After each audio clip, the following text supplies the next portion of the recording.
Okay, thank you for meeting with me today, Ms. Brown. I just want to ask you a few questions since you have been part of the team that we have built. How do you think you were an active team member?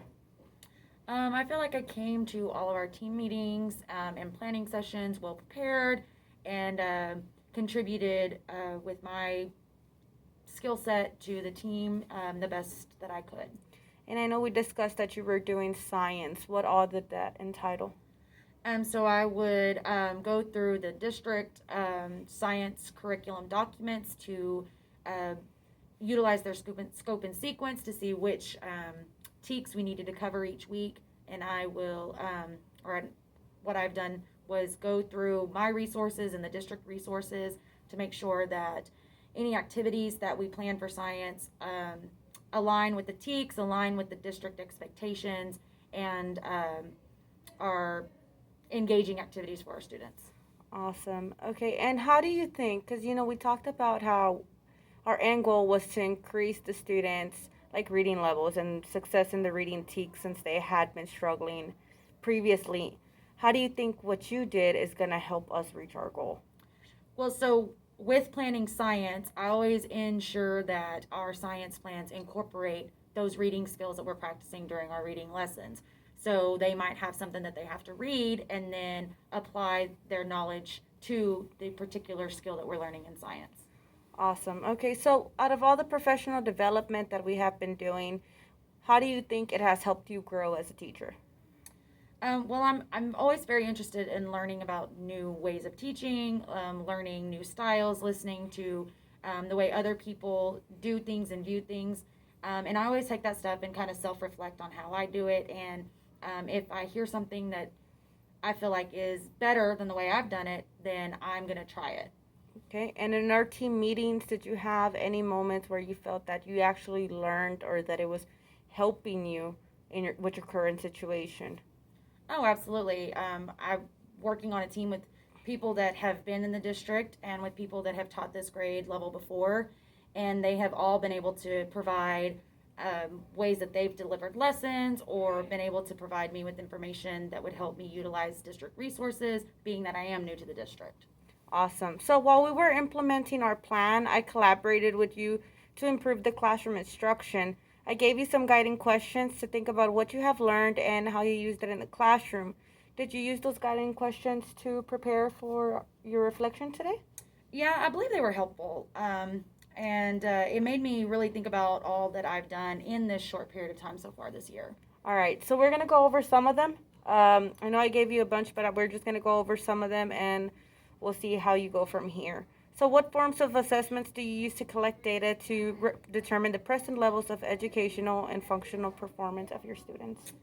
I used ongoing curriculum based assessment as well as some consistent assessment schedules to monitor student progress. Awesome.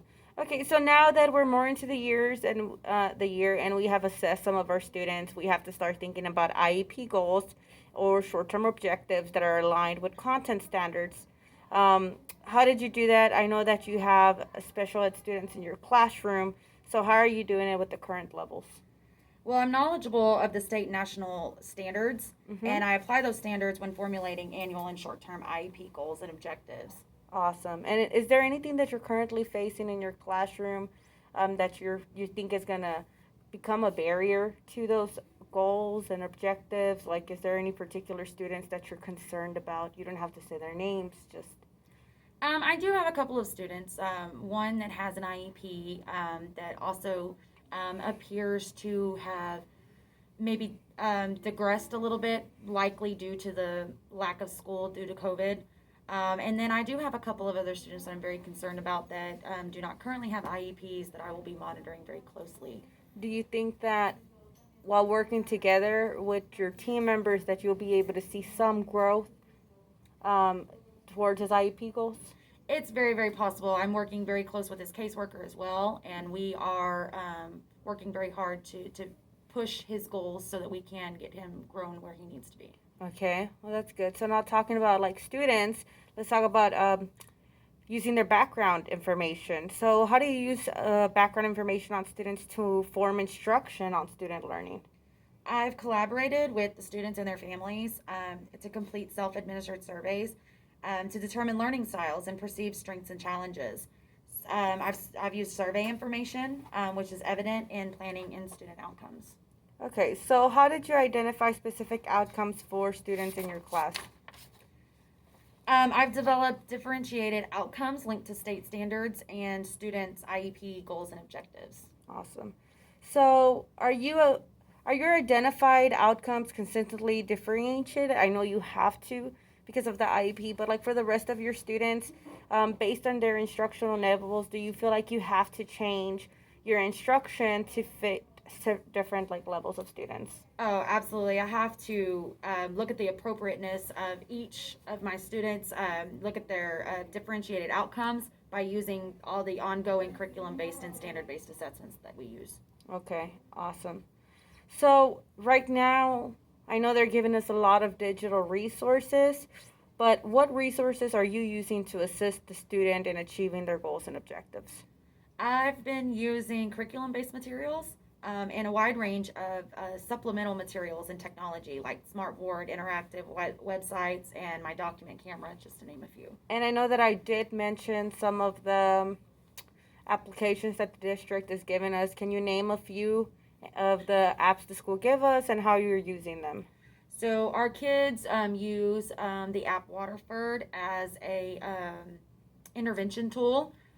We also use things like Prodigy to practice math skills. We're using things like it just left my Education brain. Galaxy? Yes, Education Galaxy. That's exactly what I was thinking of. It actually hits some reading teaks as well as math Thank you for teaks. today. So that is another one that we use. Okay. And I don't know if you've had the time to look, but we also have Mayon. Have you heard about that one? I have not. So Mayon is a online library Okay. that they read books, and every time they take an assessment, if they fail it, it adjusts the books they're reading. So Oh, at nice. some point, they're gonna have books assigned at their grade level, Oh, that's awesome. I'm gonna need you and to that's show for me that. all your students, not just for your L's. Because I know you have RAS Plus for your L's. Yes. Okay, so awesome. Okay, so how do you provide differentiated instruction while ensuring instructional coherent designs? I try to present lessons that have varied learning arrangements. So lessons that are fluid and organized based on the student skill levels. And I know we're still in the process of gathering all the skill levels, so it's going to take us a little bit of time. Mm-hmm. We have some students that just arrived and some students that are going back home. We didn't get to assess, so I know you're doing a great job on that, on assessing everybody, because Thank it you. does take a while. Yes. So how do you collaborate with your students to develop self-assessment? Well, my students, they're active participants in our ongoing rubric-based assessments. They help identify future goals in the instructional process. Okay, awesome. So we're almost at the end of our interview, and I just want to know what did you learn from this interview? I feel like by doing this interview, I kind of had to look at some of how the things that I'm utilizing, such as the technology. And in this interview, like just now, I was able to learn of yet another tool and resource that I can use with my students that would benefit them and Awesome. benefit me as well by giving me the data of their reading level. So how would you use this information next time you're involved in a team, even if it's not ours? Well, I hope to become familiar with that particular program, and it could be something that I share with a team member, just like you did with me. Awesome. So how has this experience resulted in positive, potential positive, I'm sorry? Was it negative? Or do you think it had a positive change in the learning and campus culture? Well, I think, the fact that as a team, we're really focused on building our students as readers and really improving their reading skills.